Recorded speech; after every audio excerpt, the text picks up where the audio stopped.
How's it going, guys? Happy Halloween. I'm Christopher with Halcyon Real Estate. Let's take a look at the real estate numbers. So let's compare what we have this week to what we have last week. Oh, one more thing. I'm gonna add a couple of numbers really. So that'll give us 8 numbers total that we look at. So we'll get there in a minute. Number of active properties on the market. Right now we have 10,338 active properties on the market. And by the way, that includes any kind of property. Doesn't matter if it's a single family home or a townhome or a condo or a mobile home. If it's on our MLS system here in the Wasatch Front, it's part of one of those active properties. The lion's share of those are single family homes. Second number, the active days on market. How long a property is on the MLS before it is either under contract or some other status other than actively on the market. As of this week, the average is 44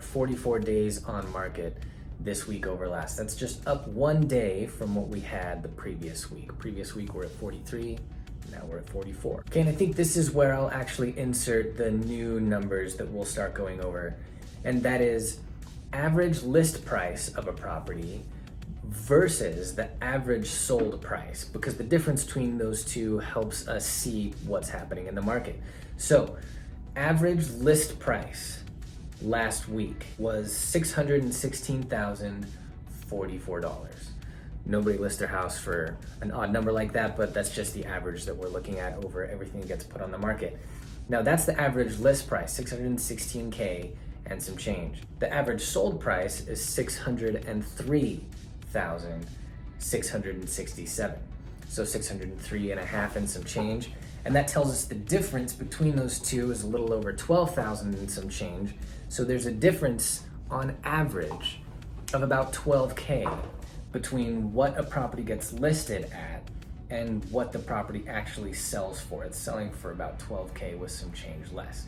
Now, that number's not gonna apply right to everything. The average price of a listed home is 616K. So if you're selling a townhome for 450K or 400K, you don't have to worry that you're going to sell at 12K under whatever you put it up on. You could get smart, clever, see what comparable properties are going for in your area and try to get ahead of the direction the market is going so that everybody sees that your property among comparable properties of what they're looking for is the best deal. That way you don't sit on market for so long and you don't have to drop your asking price as you chase the market down. Next number we look at is the number of sold properties in the last 7 days. That number is 486, down from just 487 that were sold the previous week. Right now we have 5,027 properties that have gone either under contract and are accepting backup offers. Last week, that number total on our MLS system was 5,199, which means the difference between last week and this week is 172. We have 172 fewer properties that went under contract in the last week than we had in total at the end of the prior week. We have fewer price reductions over the last 7 days than the prior 7 days. In total, we had 1,518 as opposed to the 1,637 that occurred on our market the previous week. So down in price reductions by 119.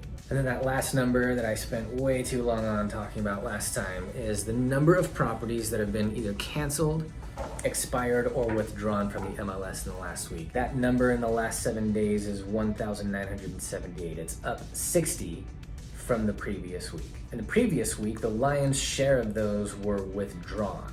And if you remember the difference, withdrawn just means that a property was put on the MLS and for any number of reasons it was taken off the MLS, but those reasons don't include because the listing agent was fired. And that number doesn't include that the contract between the seller and their agent expired. Most of these are sitting on the market and for one reason or another, but not those two reasons, the seller either on their own or in concert with their realtor decides that it's wise to take it off the market. They might take it off and then put it back on after doing some renovations. They might take it off and decide that The experiment of seeing what they would get if they offered their home has been concluded. That's what's happening there. Okay guys, thanks for following. I'm excited to see what this turns into after a month. We'll see a chart, look at the trends, and it's just good to stay informed. So I'll see you next week.